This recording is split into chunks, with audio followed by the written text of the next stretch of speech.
Bismillahirrahmanirrahim. Assalamualaikum warahmatullahi wabarakatuh. Baik, sebelumnya perkenalkan, nama saya Muhammad Zaidan Islami dengan NIM 2121113441 Prodi Ekonomi Syariah di Jalan Besar Surakarta.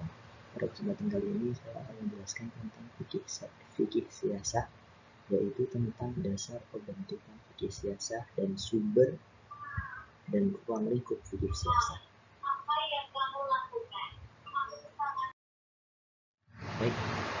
Baik, yang pertama yaitu dasar pembentukan fikih siasah. Ada 3, yaitu peraturan dan perundang-undangan negara sebagai landasan ideal. Kemudian yang kedua yaitu hubungan antara penguasa dan rakyat, mencakup kewajiban masing-masing untuk memenuhi hak masing-masing. Kemudian yang ketiga yaitu pentadbiran dan pengorganisasian untuk menunjukkan kemaslahatan umat.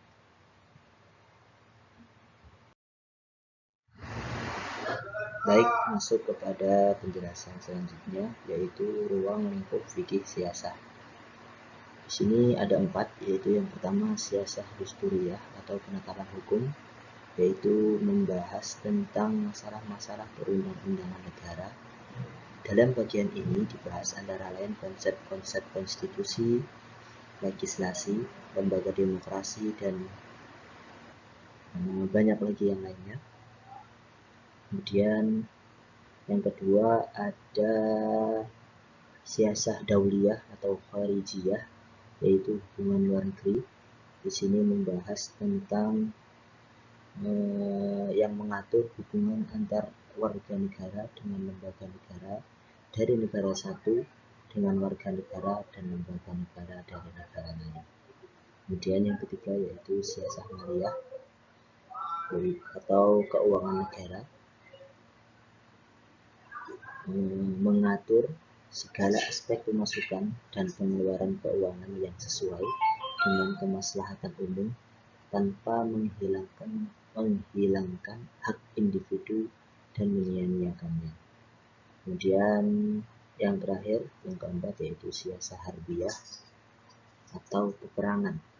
Di sini membahas tentang perintah atau kepala negara mengatur dan mengurusi hal-hal dan masalah yang berkaitan dengan peperangan, kaidah perang, mobilisasi umum, hak dan jaminan keamanan perang, perlakuan tawanan perang, harta rampasan perang, dan masalah perdamaian.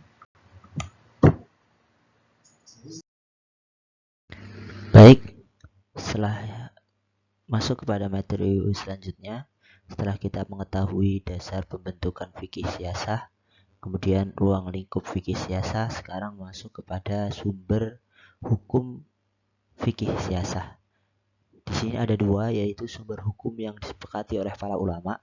Ada 4 sumber, kemudian nanti akan ada sumber yang masih diperselisihkan. Kita bahas yaitu sumber hukum yang disepakati ulama dulu. Yang pertama yaitu Al-Quran.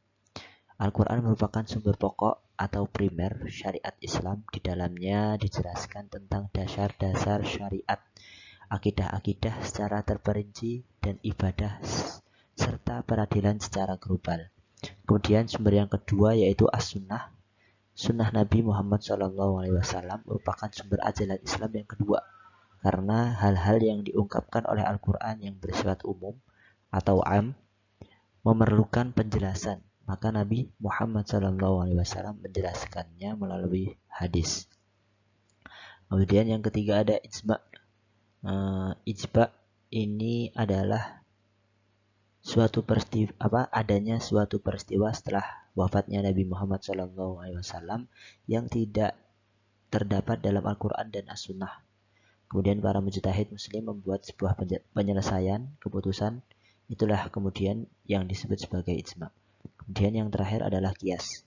Qiyas ialah menghubungkan atau menyamakan ketentuan yang tidak ada dalam nas dalam hukum syar'i yang kemudian disamakan dengan hukum syar'i yang memiliki kesamaan kuasa hukum.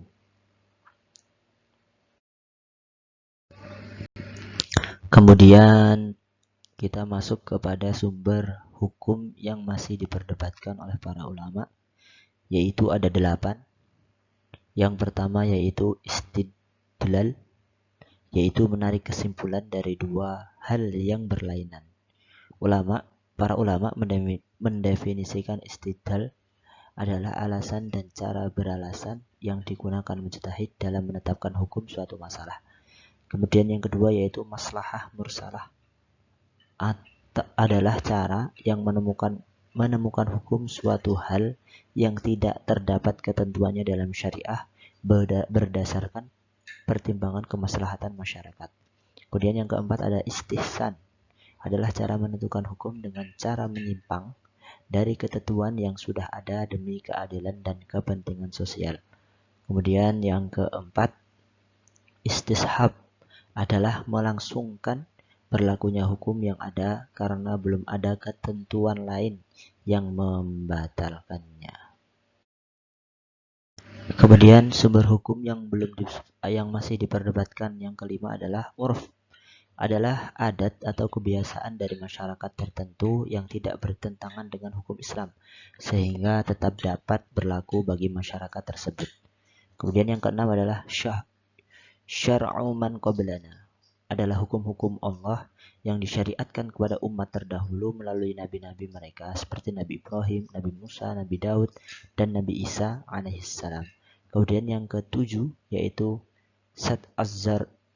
Saduzariyah atau Fathuzariyah, adalah menetapkan hukum larangan atas suatu perbuatan tertentu yang pada dasarnya diperbolehkan maupun dilarang untuk mencegah terjadinya perbuatan lain yang dilarang.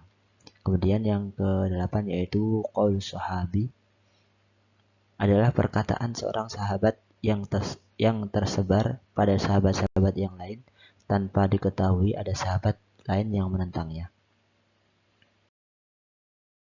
Baik, mungkin cukup itu saja yang dapat saya sampaikan.